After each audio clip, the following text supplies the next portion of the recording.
el resto de músculos cutáneos, vamos a hablar de músculos de la nariz, que acá vemos el músculo nasal, ¿sí? Que tiene su porción transversa, su porción alar, y lo que es parte del músculo nasal, que es el del presor del tabique nasal, ¿sí? Que lo vemos ahí.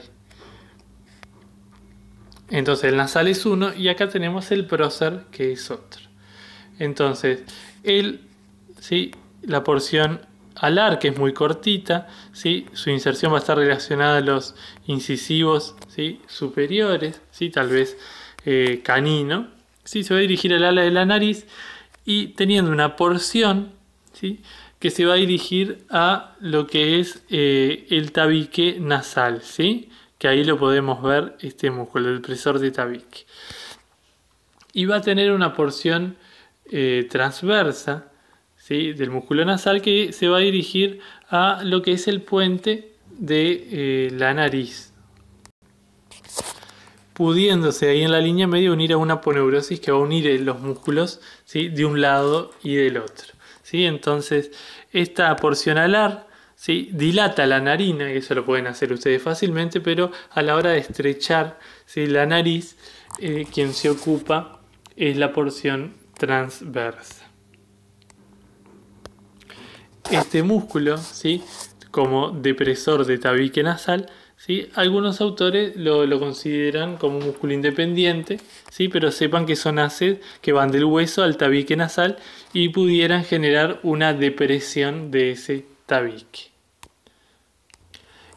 siendo clave también para la diseminación de procesos infecciosos por el ángulo osteomuscular, ¿sí? que él va a generar, pero eso lo vemos en el teórico. Con respecto al prócer, ¿sí? Que lo vemos ahí, él se va a insertar en el borde superior de estos cartílagos, que son los cartílagos nasales laterales, y se va a dirigir hacia arriba, hacia la piel del entrecejo, ¿sí? Entonces podemos generar, haciendo un pliegue ahí, ver su acción, ¿sí? Un pliegue horizontal que nos puede quedar ahí. Si hablamos de los músculos de los párpados, que acá está representado por uno solo, ¿sí? Que es el orbicular del ojo. Bien, él consta de 3 porciones, ¿sí? Eso a modo de informativo, que va a tener una porción palpebral, ¿sí? Que se va a localizar en relación a los párpados. Luego va a tener como que vamos una porción lacrimal, ¿sí? Que es profunda, ¿sí? Con respecto a la parte palpebral, ¿sí? Que es la que va a ir de ángulo de ojo al otro ángulo de ojo, y luego una más grande que es la porción orbitaria, ¿sí? Entonces, ¿cuándo vemos la acción de cada uno? Cuando nosotros se ocluye lo que es el ojo, ¿sí? Normalmente cuando pestañeamos, la porción palpebral es la que se contrae, pero cuando cerramos forzadamente el ojo, ¿sí? Ahí la porción orbitaria es la que se va a contraer, generando, ¿sí? Esos radios, ¿sí?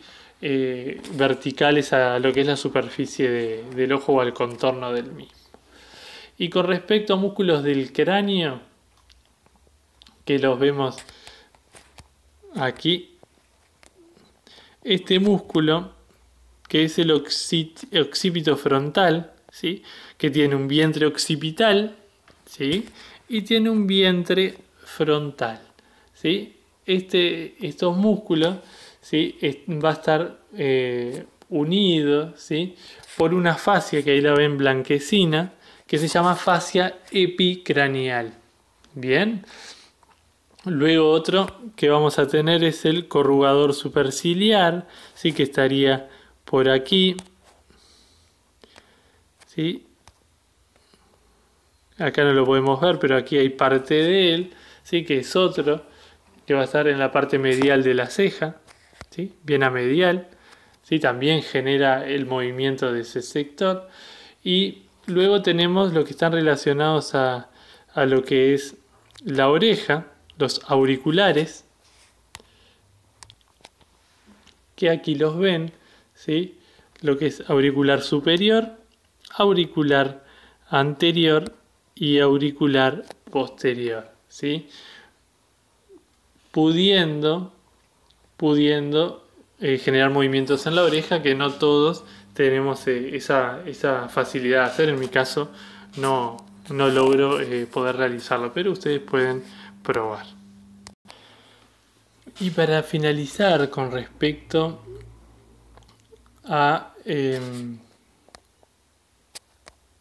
la inervación y la irrigación, ven acá, ¿se acuerdan del nervio facial que salía por el agujero estilomastoideo? Sus ramas terminales, ¿sí?, van a inervar a estos músculos. Los ven ahí que salen hacia arriba, ¿sí?, algunos por la cara profunda, otros por la cara superficial, que eso está bien detallado. Tiene diferentes ramas, ¿sí?, que ustedes la pueden clasificar en 5 tipos de ramas, que ahora no las puedo seleccionar, pero son temporales las más arriba, después cigomáticas, bucales, mandibulares y cervicales, ¿sí?, esas ramas del facial. Después lo vamos a estudiar detalladamente, pero ya empiecen a manejar esta imagen.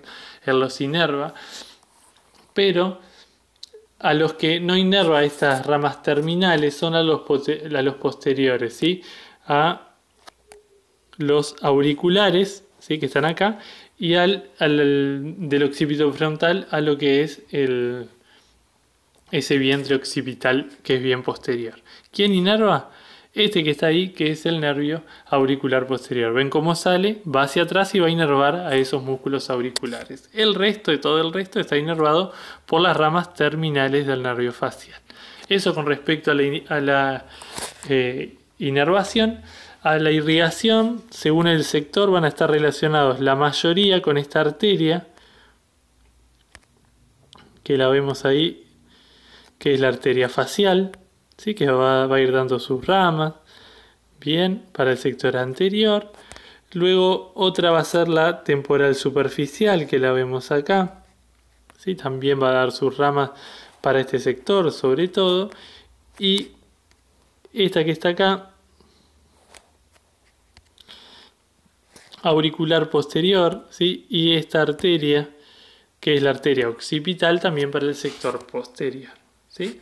Y ahí queda conformado entonces la inervación y la irrigación de músculos cutáneos.